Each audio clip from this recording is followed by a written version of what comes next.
So there we're back again with another shadowy topic of spiritual side of the world. And we're talking about the shadow work. And we will talk about what shadow work is, why it's important, signs that you need it, and the process of doing it. So maybe we can start with what is shadow work? Great. This is a fun topic, and it's one that tends to make people very uncomfortable. But first of all, I want to let you know that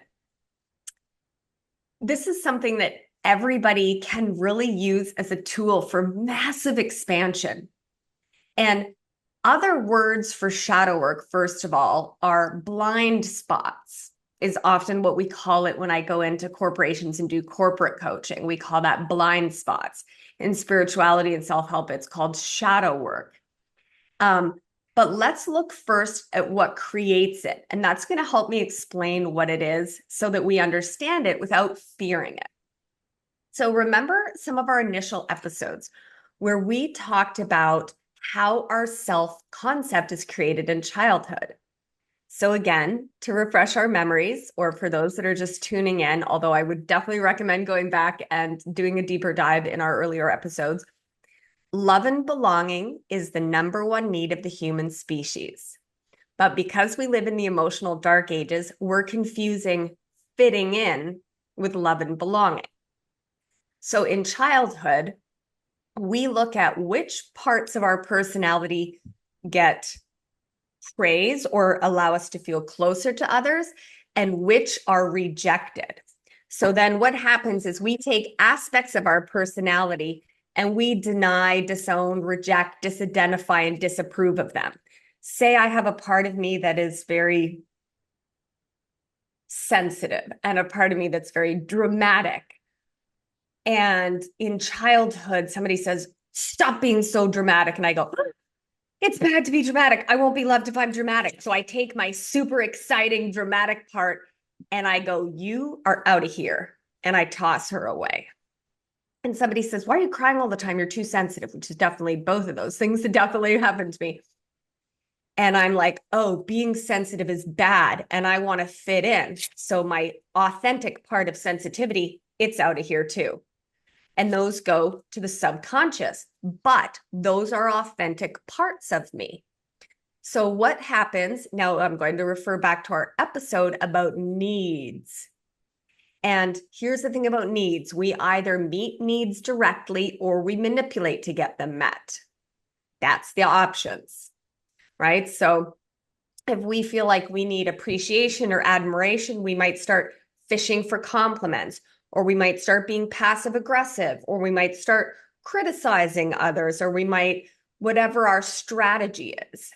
Those are the things we call the shadow, the unskillful parts of our personality that developed in childhood that are finding ways to meet needs for us. So we want to remember that the shadow isn't bad. These are the parts of us that haven't been given a seat at the table of our consciousness. And they are trying to find strategies from the subconscious to get our needs met, protect us, or avoid pain. But because they don't fit our self-concept, we become blind to them. If we think it's bad to be sensitive or dramatic or selfish or greedy, whatever our parents or our society would have disapproved of, we think it's bad to be that. Or look at certain religions where they're like, don't be sexual. You know, sexuality is bad. So if you have an authentic, or men are dirty, men are perverts, men, and making men feel guilty or ashamed of their authentic, genuine, healthy sexuality that is absolutely valid and deserves to be seen and explored and have its needs met in a healthy way. If men are told that part of you is bad, that part of you is wrong, and we become ashamed of that part and it goes to the subconscious,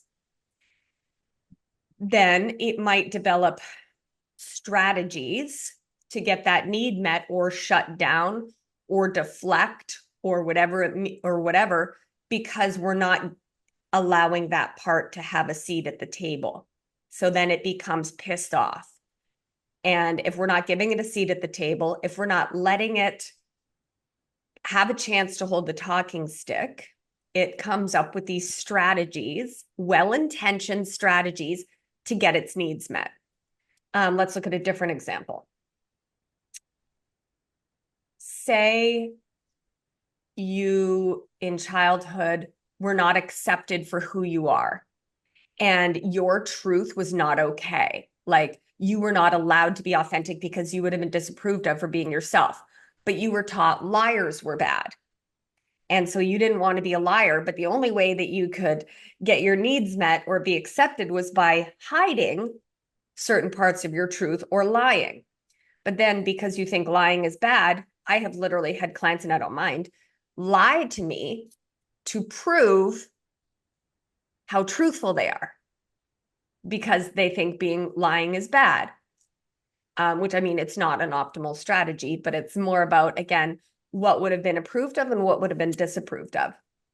So shadow work is about integration and self-awareness and authenticity, because if we don't look at a part and we don't try to figure out what the positive intention of that part is and what need it's meeting, then we're not in awareness and we're not in authentic alignment. We're in some of that subconscious programming from before the age of 7, typically, or before the age of 9, that's going to be running our life for us. But because we're so embarrassed to look at the aspects of us that might not fit our self-concept, we become blind to them, which actually makes them more powerful. Let's look at another example of how this works. I had a client who did not get his emotional needs met very often in childhood. The only time his mother had a lot of chronic illness, did her best, like everybody does. This is never about parent blaming. We can acknowledge wounds, but I'm never going into parent blaming because everybody's doing their best to heal out of the emotional dark ages. But we can acknowledge that we were impacted. So the only time his mother ever really made him feel nourished and prioritized, and the only time he ever felt like all the attention was on him, was when he was sick or something bad happened. So what does that look like in adulthood? He would subconsciously put himself in the role of the victim and have others comfort him. So he was in a state of disempowered, and one of the more insidious parts of victimhood, which I've played all the roles, victim, villain, hero. We're stuck in that old triad of victim, villain, hero, as they call it.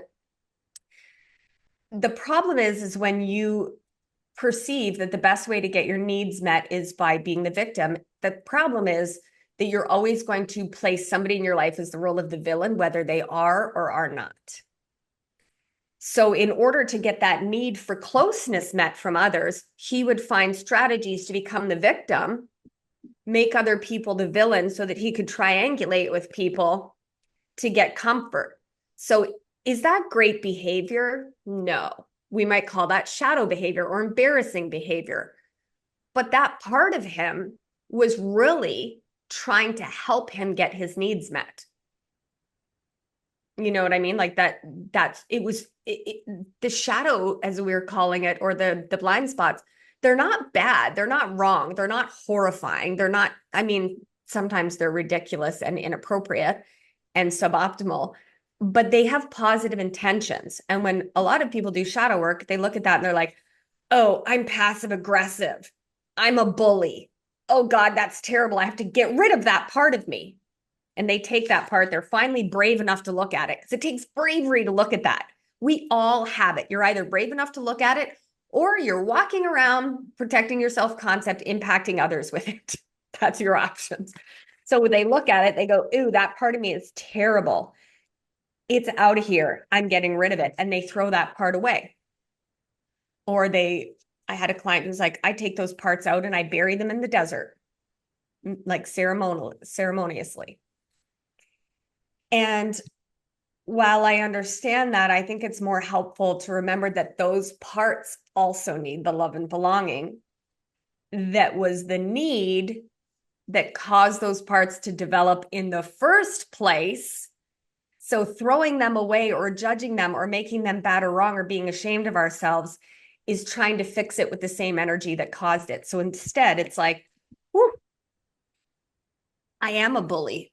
Okay, let's look at, that's not my authentic self, but it is something I've developed. So I am a bully. I am passive aggressive. I am emotionally invalidating. I am, I am emotionally neglectful to my wife. I am whatever I am. It's looking at that with compassion and curiosity.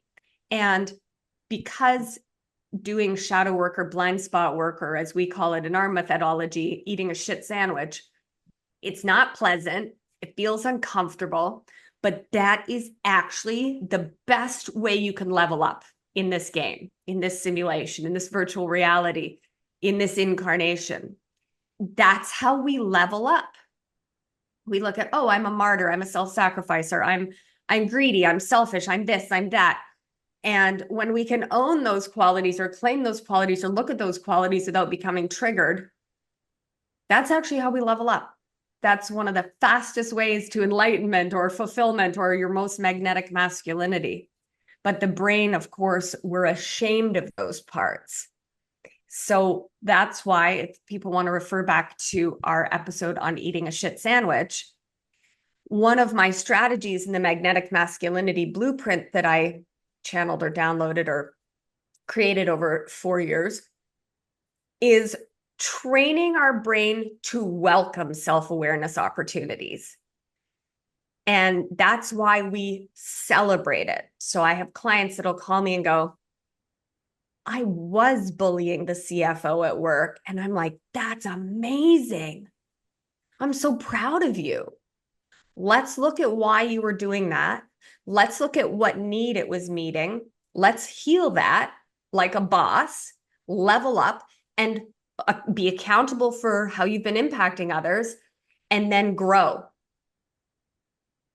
Like, what more could you expect from a human being? I think that's like the bravest thing. And if we're rewarding ourselves instead of going, oh, I found a shadow, it's so terrible, it's so bad, and this blind spot's so embarrassing, we just acknowledge, oh, it can feel a little embarrassing for a bit. We're like, oh God, that's awkward. Like, what did I notice myself doing a couple of weeks ago? I noticed myself manipulating my husband by pouting. I was pouting. I was like, I was waiting. I could see my ego like, hmm, hmm. And instead of just saying, hey, I feel this or that, I was like pouting and making sure that he could see that I was impacted and punishing him. And but instead of being like, oh my God, I'm a whatever, I was like, that's hilarious. Why am I doing that? And instead of judging that part of me, I was like, okay, I was like, I noticed that I'm punishing you and pouting to manipulate you. Can we sit down and process why I'm doing that? And let's heal that. And then you level up. So it's like you eat your shit sandwich. Shit sandwich doesn't taste good. I use that metaphor. It's kind of gross. I don't know if I love the metaphor, but my intent, so if anybody has a better one, give it to me. I was just looking for something that was kind of lighthearted, more like, it's not like you have a shadow, you're bad or wrong. Because again, that's the energy that caused it in the first place. It's more like, okay, everyone has shit sandwiches to eat. You're either eating them or you're walking around feeding them to other people and you're too embarrassed to look at that part of yourself, which means you care more about protecting your self-concept than you do actually being a good person. Take your pick. So there's nothing braver than looking at those parts of us and finding ways to integrate them, finding out, what need they're meeting for us or what wound they're protecting. Or maybe it's just some nonsense old software you learned from one of your parents. But either way, it's looking at the fact that there's something there that's not aligned with your authentic self, integrating it and changing it. That is a hero's journey. How can man distinguish what is the shadow and what is not? Like to your example about like having sexual wants or needs or desires, how can they distinguish if that's shadow or if it's something that's authentic? Well, that's one of the reasons that we like to look at our authentic wants, needs, boundaries, and values. So there's nothing shadowy about sexuality. you might feel that there is, and I honor your experience if that is the case. If you were taught that sex is bad, or, we tell men you're dirty, you're perverts, you know, and a lot of men tell me, like, I want to experiment with my wife, or like, I want to have more sex. And they're always sort of made to feel guilty, or like they're a bad boy, or like, God, can't you get anything else on your mind? Or, so there's nothing shadowy about sexuality.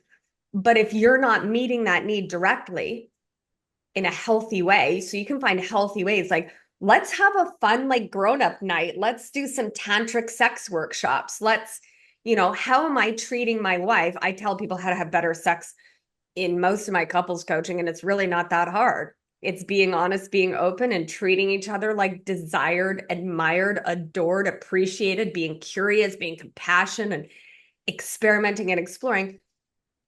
And again, you can refer back to our episode on sexuality of helping understand the paradox in how to achieve that with women.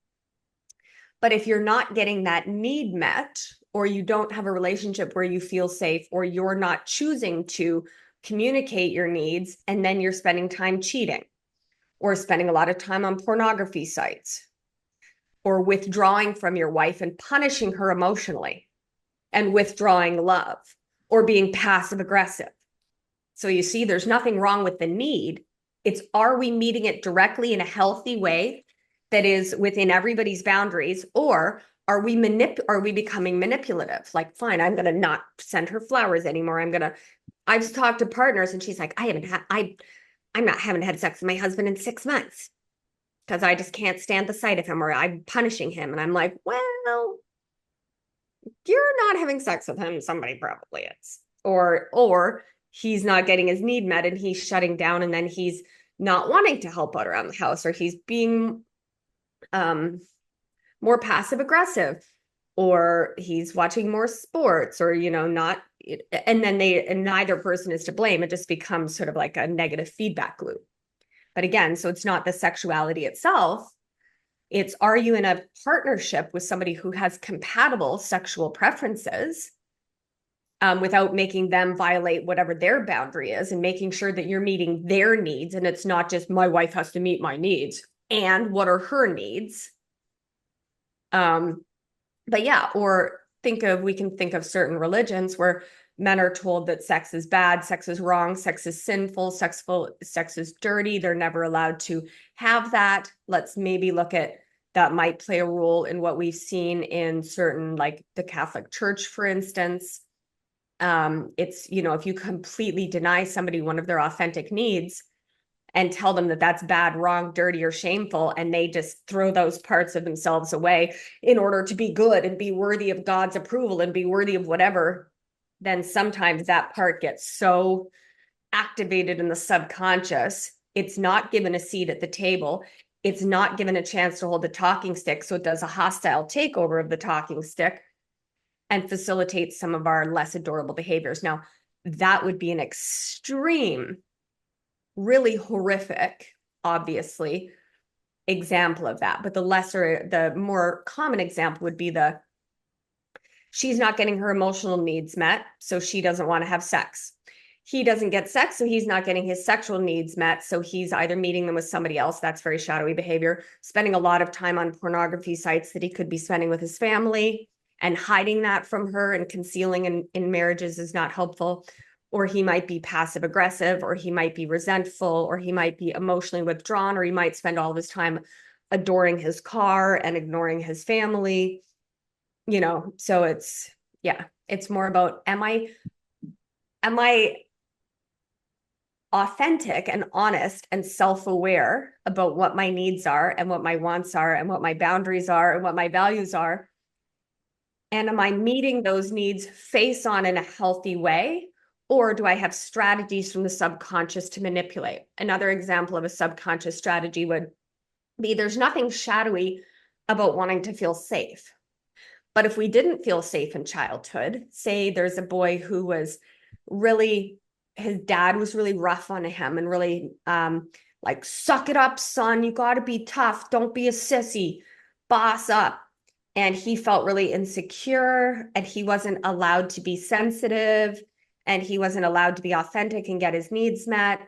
and he felt inferior to the other kids at school, he might develop a shadow of bullying, right? It's like, I'm going to get you before you get me. That bully, if he look at that and say, oh God, I am a bully, that's not going to feel good. That's a shit sandwich. You're going to go, okay, I'm a bully. But wouldn't you rather know that so that you're not bullying other people than going around becoming blind to that and saying, I'm not a bully? But then you want to look at it and say, the part of me that's a bully, what was its positive intention? And why was it there? It was there because it didn't feel safe. It was mimicking old software that's in the vehicle of consciousness in the supercomputer. It was mimicking software that was installed there that's not authentically aligned for him. And it was protecting him. Right? So is the bully the bully part of us bad? No, because we don't want to create shame and separation. We want to say, okay, I am a bully. Doesn't feel good. It's a shit sandwich. It doesn't taste good. You go, oh God. But then you go, wow, that takes bravery. That takes guts. That takes integrity to look at that part of us and say, I'm going to do it differently. Not from a place of I'm not good enough, but from a place of that strategy served me for a time. I wasn't aware of it. Now I'm aware of it. Now I can be actually piloting that vehicle of consciousness and in more authentic alignment. So these shadows or these blind spots are actually the portals or gateways to our integration, expansion, and most magnetic life. But they're uncomfortable. Yeah. Are there any signs to look for to know that there's some shadow work to be done or looked at? Are there any things that can help to bring awareness to even like seeing those parts that need to be addressed? Well, there's different ways to go around it. So let's look at some different scenarios. I think it's fair for everybody to assume that we always have something to work on. So instead of becoming afraid of being like, it's bad to have shadows, just assume that everybody has stuff that they're not aware of. Because like we say, 90 to 95% of our perceptual awareness, the thoughts we think, the words we choose, the patterns we create, the behaviors we perpetuate are based on subconscious programming from before the age of 7. So I find it a healthy energy to be like, I'm curious about all the parts of myself. If somebody has repeatedly told you something in your life, it's not necessarily true, but you would want to ask yourself something like, in what ways is this true? In what ways is this not true? In what ways do I manipulate others? And it's just sort of being curious about yourself. You can also look at it's not always this. We don't want to take this to like spiritual codependency where we're like, if it exists within you, it exists within me. I did that for years. You don't have to do that. I already made that mistake. If something really triggers you, so if you have somebody who's really, if passive aggressive people really trigger you and you're like, I can't stand passive aggressive people, and it like really activates you, that could mean that is something, because otherwise you'll be like, oh, I don't prefer that, but it might not really trigger you. Have you ever heard that expression, like the pot calling the kettle black? It's that. So I've had clients who are like, I can't stand gossipy people. And you know who's so gossipy? So and so. They gossip and gossip, and this person gossips, and that person's the worst. And they start gossiping and gossiping and gossiping.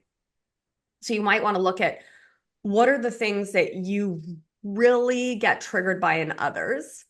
And again, this isn't always, because we also want to do all of this with compassion and curiosity. You want to look at patterns that arise in your life. So if there's constantly villains in your life, constantly this person's hurting me and that person's hurting me and that person's hurting me, you might want to be curious about, am I stuck in a victim pattern? Am I a self-sacrificer or a martyr? Am I, I have workbooks that I have people go through with shadows. You can also ask other people, but You have to ask really. One of the reasons that men like working with me because I'm so direct is I don't mind the shadow. I'm like, I think you're being a bully, or I think you're being really selfish to your wife, or like, and I don't mind. I'm like, oh, this is like really helpful to me. It's just information. I'm like, I'm so excited. But the problem with asking other people is most people are inauthentic themselves. And they'll be like, no, you're not like that. So you need the people that are going to tell you how it is, which can be hard to find. You can look at what traits did your parents have? Like I had one parent who was very like, oh yeah, the thing that you're like, I would never do that thing my parents did, you probably do, but you're not aware of it. Right? It's like the when people are like, I'm nothing like my father, and everybody else around them's like, oh, really? Like, you know what I mean? It's those things. It's looking at those with curiosity and saying, in what ways might I have that programming? And if I have it, then there's no point in judging it in them anymore. That's one of the great things about shadow work is the more you integrate all of these parts with curiosity, you go, oh, you don't maybe prefer them in others. You might have discernment that that's not convenient or appropriate or optimal, but you're not going to feel that triggered all the time. So for instance, one of my early programmers had their own program of sort of looking at everything's not that good. Like I'd be like, look, I did this. Well, you could have done better. Or I know somebody who did a better job than that. You know, like nothing you do is that good. And like nothing really impresses me, you know, that sort of thing. And I noticed that I can have that too. Doesn't mean it's not a part of who I authentically am, but it was part of the programming I had that I would have been horrified. I'd be like, I'm nothing like that. When I started really doing this kind of work, I'd be like, oh, I definitely do that. I definitely do that. Oh, yeah, passive aggressive, I've done that, you know, or looking at like, what are those things that, like, if your parents really judged being weak, you might not be willing to look at a part of you that might be vulnerable or weakish or underdeveloped or might not be perfect. So if you're not willing to look at that part, the shadow could develop of perfectionism or narcissism or grandiosity, where you're like, there is no part of me that is not good enough. All the parts of me are perfect. Thank you very much. Because you're terrified of being weak or you're terrified of being not good enough. But if we're not willing to look at that and we don't find a way to, and we start shaming that and becoming defensive or deflection, you're going to make that part worse and the behavior is going to get worse and you're going to be more obnoxious to other people. So, and then people aren't going to like you as much. So the strategy would have been developed in childhood to help you fit in and avoid rejection. But what it actually has is the opposite of its intended effect, where it can create more of a distance between you and others because, you know, you can't see that behavior because it doesn't fit your self-concept, but everybody else can see it. So you said that there's nothing braver than being able to look at those shadows. What if there's someone listening that are like, I don't feel that brave today. I don't, or maybe those days have been going on for quite a while, that they know that there's something to look at within themselves, but they maybe feel like they struggle to get that courage, or there might be some fear or resistance. What did you say to those people? Let's have a session together. I don't know, let's explore it. Or I would say go back and revisit our episode about self-compassion. If you really have that self-compassion, you really have that self-compassion and that radical compassion that I talk about, really integrated and really have that foundation of self-compassion and that lightheartedness, you'll be like, yeah, okay, it's time to boss up. If there's a shit sandwich to be eaten, I'm going to eat it. But if you're really, oh, another thing that you can look at if you want to find a little clue is what makes you really defensive. So if you get really defensive when your partner says something, that can often be, sometimes it's not true. So we always want to say, in what ways is this true? Because we want to examine that that logical fallacy, or that, what is the word I'm looking for, where it'll block it out. It'll be like, like it won't. They'll be like, nope, you're definitely not like that. So yeah, so how we become defensive. And then, yeah, I think we just look at, okay, if you're not brave enough to look at it, then are you brave enough to continue living your life exactly as you're living now without leveling up? If you are, that's fine. You don't have to work on it in this lifetime. You can work on it in your next lifetime or the lifetime after that. But these are usually the barriers to integration, the barriers to love and belonging. And if you want to truly feel that love and belonging within, that authenticity, that vulnerability, that magnetic expression, that connection to others, you're going to have to do it. And what would be, for my listening who might not be familiar with this, what would be the first steps to take to start to look at those shadows or work through them? Curiosity, compassion. Honestly, just start being curious. We don't, and it's also, again, it's when to use the right tool for the right job. So do we need, if somebody is really self-deprecating and they've been really beating themselves up and they have a strong inner critic and they haven't developed self-compassion yet, it may not be the best time to use the tool of shadow work or blind spot work. First, we might want to work on the self-compassion and the unconditional self-acceptance, and then work on it. But it's just being curious. It's being, and again, looking at, like, in what ways am I like that? In what ways am I not like that? Have I ever been like that one time? You know, it could be asking your partner. This takes a lot of bravery, but sitting down with people really close to you and saying, do I resemble any of these things? Like, is there something about my behavior that I'm not aware of? That takes a real, my partner and I do those type of things. But it shouldn't look like, here's what not to do, okay? People learn about shadow work, and what they tend to do is they go around shadow hunting and pointing out everybody else's blind spots.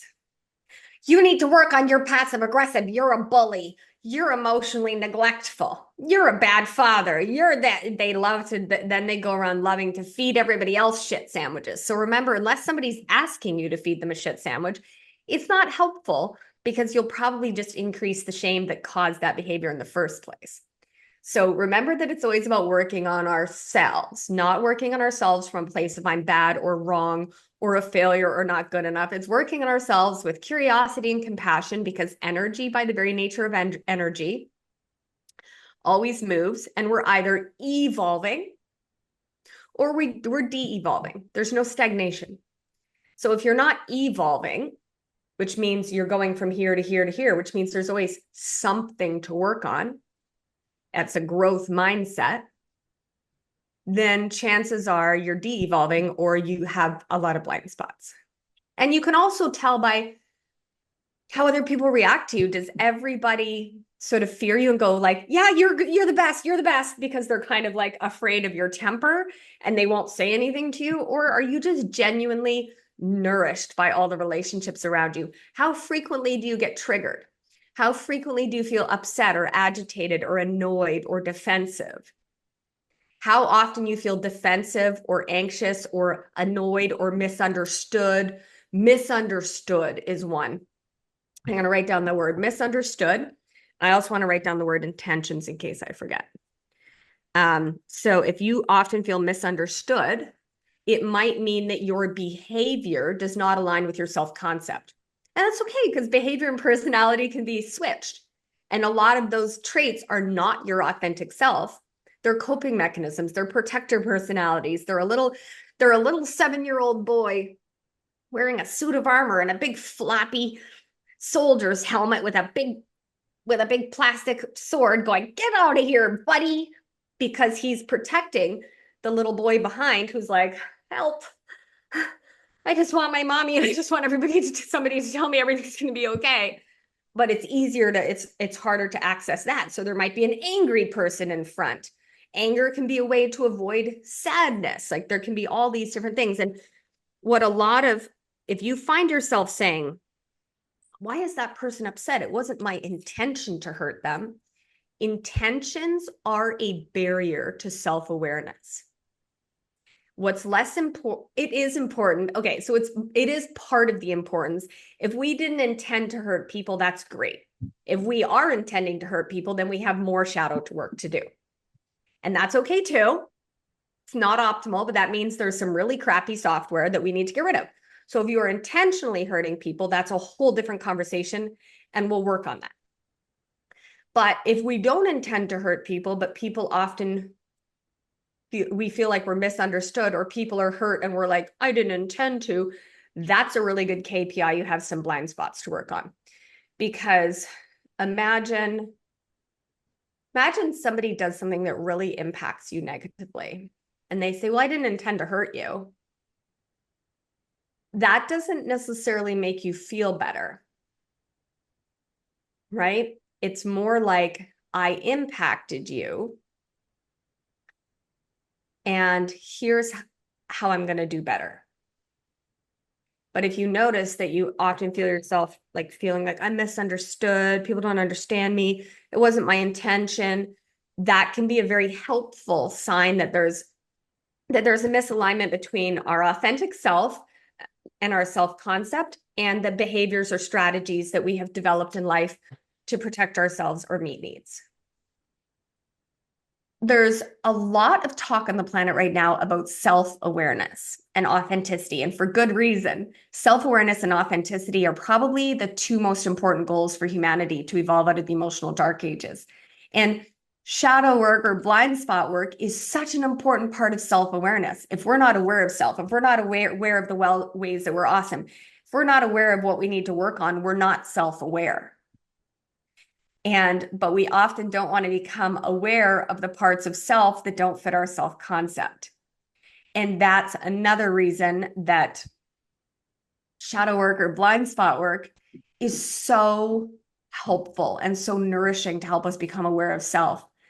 If we have like a little 7-year-old part of our consciousness that's behaving pouty or withdrawing or sulking or bullying or avoiding or deflecting or defensive or whatever it is, we need to become aware of that part of ourself, give it a seat at the table of our consciousness, and help it find a new strategy to meet its needs. So think of people you've met in your life that are not very self-aware. People that are not very self-aware, that you're like, what? That person thinks what about themselves? Oh, that's like completely, what they think about themselves is completely different. Have you ever met somebody that's not very self-aware? Myself as well. There you go. Good. And I think it's helpful. I never assume that I'm fully self-aware. I can own that I'm probably more self-aware than most people I know. And it's something people comment a lot on. They're like, you're ridiculously self-aware. I'm like, yeah, because I work really hard at it. But I also never assume that I'm self-aware, because as soon as I assume that I'm self-aware, my brain's going to shut off any information to ways that I'm not self-aware. And that's why, because I accept and embrace and enjoy that it's an ever expanding awareness. So at the beginning, self-awareness can be a little more uncomfortable. But over time, it's really the most precious gift that we can give ourselves. So I think, yeah, that's something else that we can look at in as evolutionary leaders, and that are really important for men to become self-aware. Almost every woman and couple I work with, they complain constantly that their husband is not very self-aware. And that doesn't surprise me, because if we're told, men, you have to be this, you have to be that, you can only be this, you're not allowed this, you're not allowed that. And they have had to get rid of like most of the parts of themselves. Okay, this guy's not welcome here, that guy's not welcome here. Ugh, okay, this is what I'm allowed to be a man. Then they're not self-aware. All right. And then look at also the statistic that we hear a lot in self-help and neuroscience and psychology, that 90 to 95% of an average person is subconscious. That means we can all assume that we're not incredibly self-aware. And that would be a very helpful assumption to make. So you also mentioned the compassion. Can you talk a bit more on the importance of compassion in the shadow work? Yes. So as I frequently say, it's often the energy behind the action that's as important as the action or the tool, right? So the example I've used in this podcast before of that is the twin brothers both saving money. One of them, they're both saving 10,000 a month in savings. One of them is saving money from a place of, oh my God, I only have 10,000 a month. If I look at inflation, I'm never going to have enough money to retire. I'm so broke. I don't know why the universe has done this to me. I'm going to be destitute. Who'd want to be with me? I'm such a loser. I'm such a failure. I'm going to be ruined. I'm going to have to, so he's taking that same action. Another man is saving 10,000. His twin brother is saving 10,000 a month, but he's like, I have so much money that I have $10,000 saved up at the end of each month that I can't even spend. And I'm putting it in a pot of money that future me is going to spend on something that I think is amazing. I'm so grateful to have this much money. So again, they're both taking the same action, but which one is suffering and which one is thriving? So we can do shadow work from the energy of shame, which is what caused the shadow in the first place. That's like trying to fight war. It's done. So, but normal. So if you find yourself doing that, just have a little laugh at yourself. I like to laugh at myself all the time. I literally put sticky notes around my house that remind me, you are ridiculous. Stop taking yourself so seriously. That's really a very important sticky note that I have in like 5 places in my house. So you can do shadow work from a place of, oh my God, I'm such a bad man. I have shadows. I'm terrified of myself. I'm toxic. Oh my God. And then you actually become more self-centered because you're always thinking about me, me, me, me, me, me, me, me, me. Right? And you're in shame, which is the energy that caused the shadow, or what we're calling the shadow or the blind spot.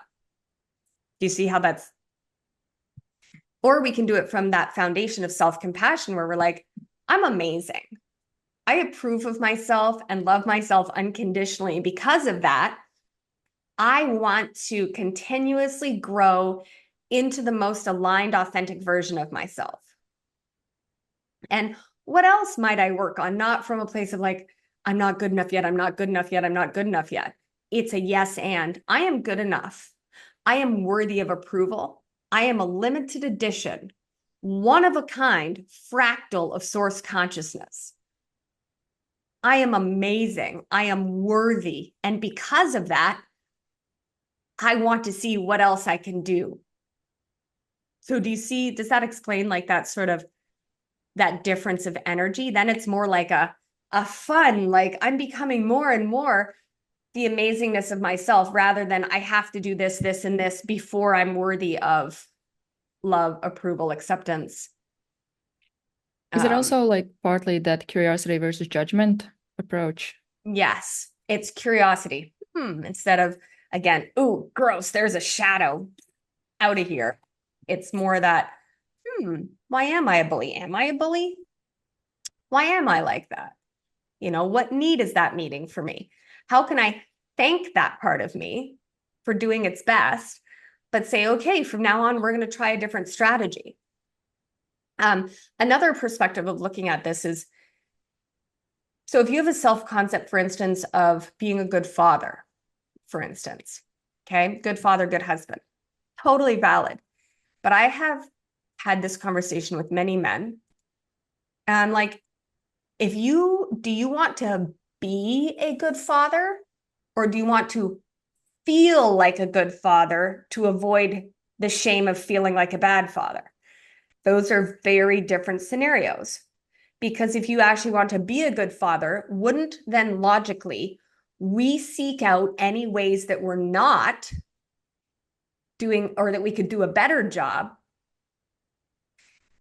in order to be more of that which we want to be, instead of shadow or blind spot work is actually, it's like, I'm not willing to look at that because I'd rather feel like a good father than look at the ways that I'm hurting my family, because I'd rather protect my self-concept than actually be better. So I look around my house and I'm like, in what can I celebrate about myself this week? And I'll celebrate 50 things. And I'll say, and in what ways did I fall from grace this week? Well, I was being very passive aggressive instead of just saying what I wanted one day. I was pouting one day. So why was I doing that? And being curious about it. So in what ways am I not a great dog owner? In what ways am I not a great wife? In what ways am I not a great coach? I would rather be those things than have a self-concept of those. That's shame versus authentic alignment, And right? And that ever evolving or that ever expanding awareness.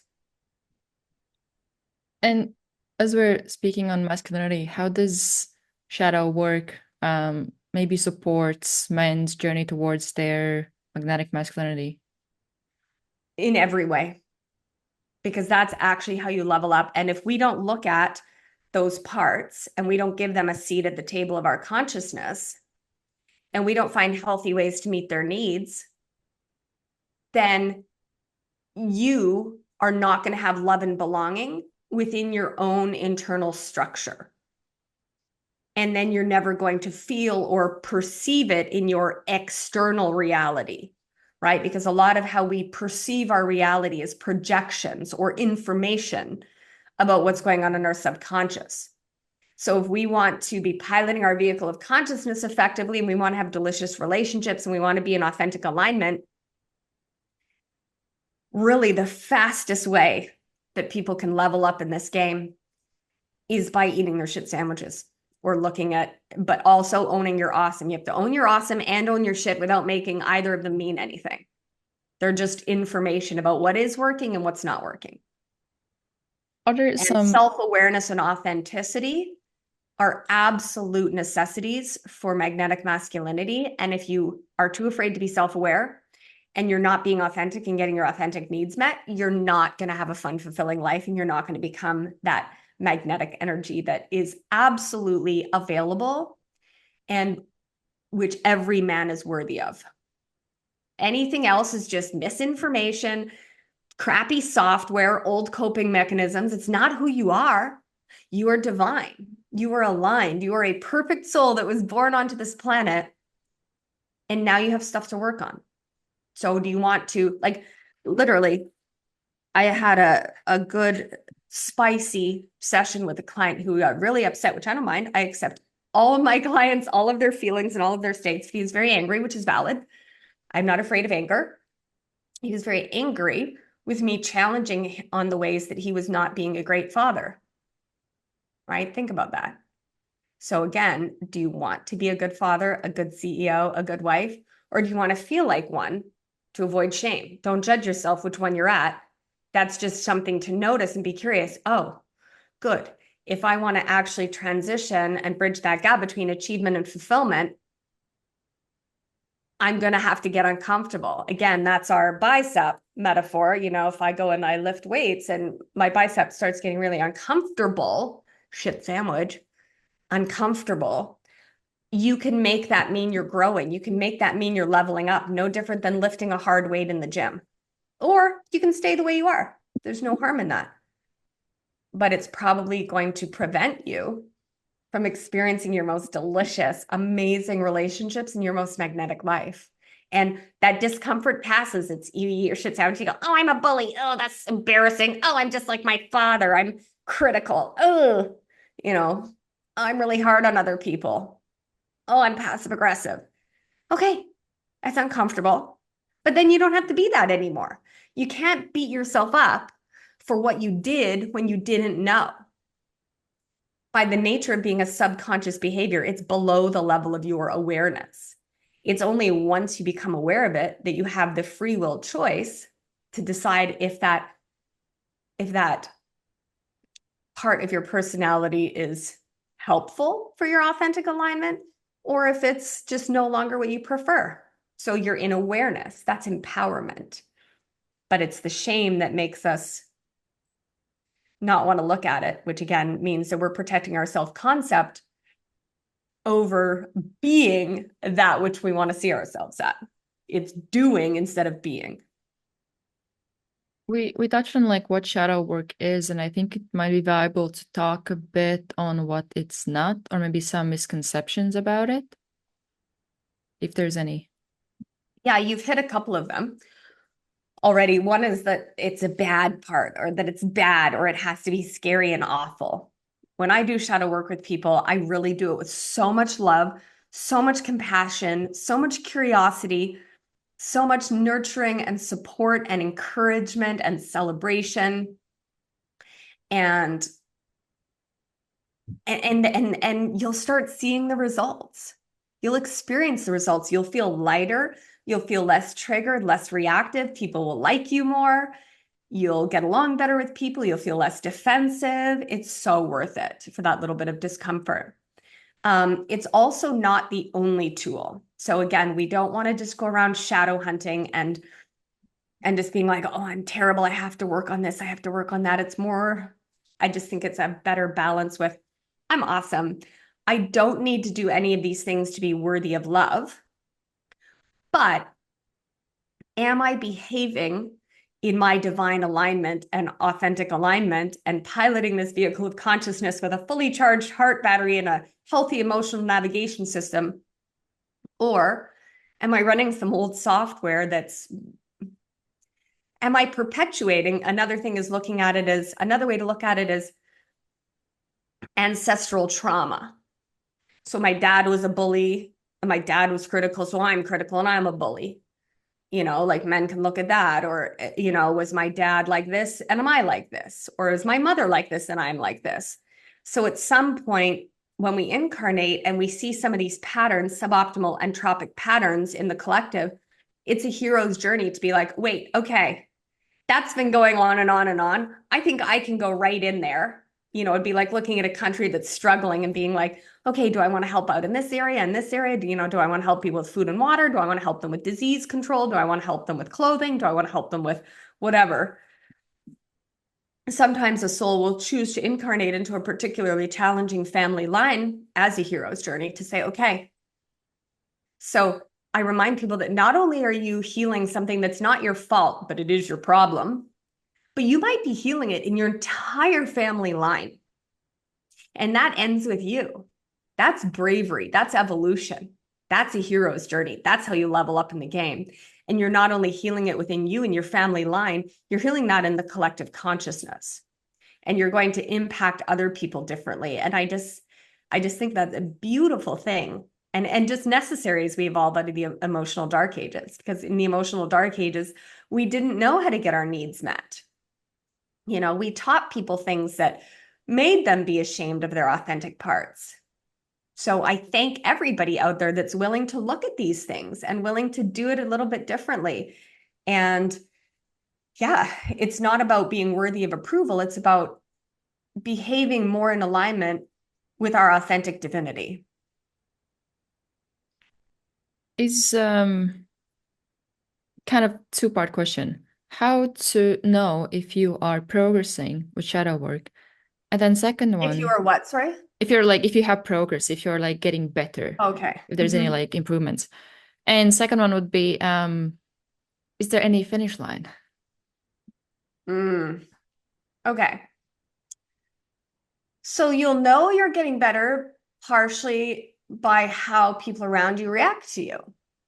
Do they feel really safe with you? Are people like, I just want to tell you my problems, or talk to you, or, be around you in a healthy, nourishing way?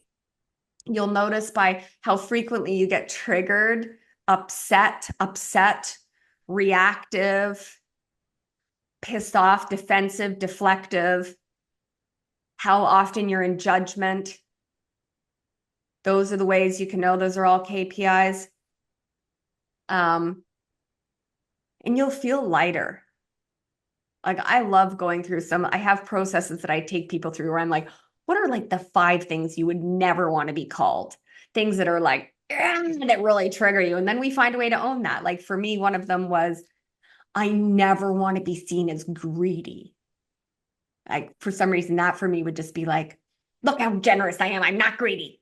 So in order for me to not have this like reaction to that or judge greedy people, I had to claim the little part of me that could be greedy. So I was like, is there any way I'm greedy about anything ever? And I was like, actually, there's these certain little organic, vegan, processed sugar-free little desserts they make in my old hometown. And whenever I bought them, I would hide them in the fridge so that I could eat all three of them by myself. Or I'd buy two packages and I'd be like, there's one for each of you, and I'll have one. And then I'd have my other package and I'd eat the other two. That's greedy. So then I'm like, okay, I can claim that part of myself. I think that's funny. But that's something that I noticed I had shame for. Now, does that mean I'm going to be greedy? No. Owning those parts of ourselves actually is the antidote to those becoming extreme behaviors that people like to challenge me on, but I'm always open to being wrong. If somebody presents me good information, I'll change my mind very quickly. But I do believe that those are the antidote. So if somebody's taught they should never be greedy, they should never be this, they should never be that, they might become very much like that, but completely blind to it. Or they would become the opposite of that and be like, I can't be greedy. And they would become manipulating people by self-sacrificing and staying poor and doing like, I'm going to do everything for free. But then that means everybody else in my life has to take care of me so that I don't feel greedy. So then they have to go do all the work that I don't want to do because I don't want to feel greedy. So that's selfish. So, owning these parts and coming into that awareness and self-awareness and self-reflection is actually the antidote to the really exaggerated behaviors that are either in one direction or the other. Like either I am the greediest person in the world, or I'm so afraid of being greedy that I won't charge enough for my services. And I used to do that. I'd be like, oh, I'm going to just charge the cheapest price for everybody.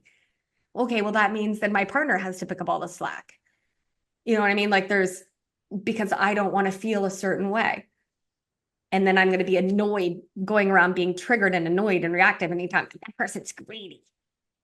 Or people get very activated with my confidence sometimes, which is very good. I love that when that triggers people, because then I know where we need to do the work. Like they'll be like, look at you bragging about yourself. And I'm like, I don't do that. I'm very aware of my shit too. And I work on it with a lot of love and compassion and a sense of humor.